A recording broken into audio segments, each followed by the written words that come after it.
सुख दुख से परे आत्मा का सत्य, श्री कृष्ण का अमृतत्व का उपदेश।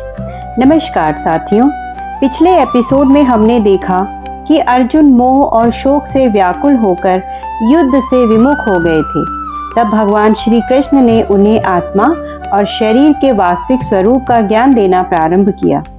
आज के एपिसोड में हम देखेंगे कि सुख दुख क्यों आते हैं, आत्मा वास्तव में क्या है और मृत्यु के विषय में श्री कृष्ण क्या कहते हैं। सबसे पहले भगवान श्री कृष्ण अर्जुन से कहते हैं, मात्रा स्पर्शास्तु कौन्तेय शीतोष्ण सुख दुःखदः आगमापायिनो नित्यास्तां स्तति शश्व भारतः। हे कुंती पुत्र, इंद्रियों और विषयों के संयोग से ही गर्मी, सर्दी और सुख दुख की अनुभूति होती है। ये आते जाते और नश्वर हैं, इसीलिए इन्हें धैर्यपूर्वक सहन करना चाहिए। श्री कृष्ण यहाँ जीवन का एक गहरा सत्य बताते हैं। संसार में मिलने वाला सुख स्थायी नहीं है और दुख भी स्थायी नहीं है।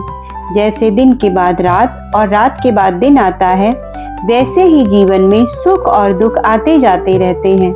बुद्धिमान वही है जो परिस्थितियों से विचलित ना हो।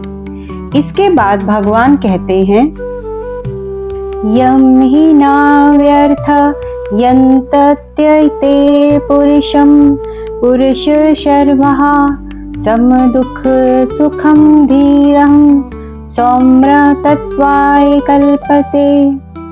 हे श्रेष्ठ पुरुष अर्जुन, जो व्यक्ति सुख और दुख में समान रहता है और उनसे विचलित नहीं होता, वही अमृतत्व अर्थात मोक्ष का अधिकारी बनता है। यहाँ श्री कृष्ण समतत्व का संदेश देते हैं। जीवन में सफलता मिले तो अहंकार ना हो और असफलता मिले तो निराशा ना हो। यही योग का वास्तविक स्वरूप है। ना सतो विद्यते भावो ना भावो विद्यते सतः उभयोरपि दृष्टोऽन्त सत्वन् योऽस्त्वदर्शिर्भिः। असत्य और नश्वर वस्तु का स्थायी अस्तित्व नहीं होता और जो सत्य है उसका कभी अभाव नहीं होता।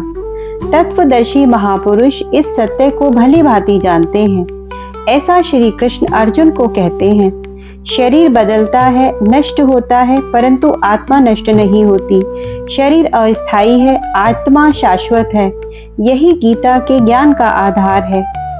फिर श्री कृष्ण कहते हैं, अविनाशी तु तद्विदति येन सर्वमिदं ततं विनाशं व्ययस्याय न कश्चित् कर्तुमर्हति। श्री कृष्ण कहते हैं, जिससे संपूर्ण जगत व्याप्त है, उस आत्मा को अविनाशी जानो। उस अविनाशी आत्मा का विनाश कोई नहीं कर सकता। हे अर्जुन, आत्मा न जन्म लेती है और न मरती है, वह परमात्मा का अंश है। इसीलिए किसी व्यक्ति की वास्तविक सत्ता कभी समाप्त नहीं होती। इसके बाद भगवान युद्ध भूमि में खड़े अर्जुन को सबसे महत्वपूर्ण सत्य बताते हैं। याएनं वेत्ति हन्तारं यशस्य चैनं मन्यते हतम् उभौ तौ न विजानीतो न्यायं हन्ति न हन्यते। श्री कृष्ण कहते हैं, जो आत्मा को मारने वाला समझता है और जो उसे मरा हुआ समझता है, दोनों ही अज्ञानी है। आत्मा न किसी को मारती है और न कभी मारी जाती है। यही कारण है कि श्री कृष्ण अर्जुन को समझा रहे हैं कि युद्ध में नष्ट होने वाला केवल शरीर है, आत्मा नहीं।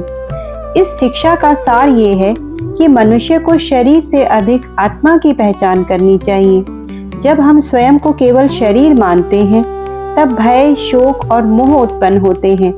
लेकिन जब हम समझते हैं कि हम अमर आत्मा हैं, तब जीवन का दृष्टिकोण ही बदल जाता है।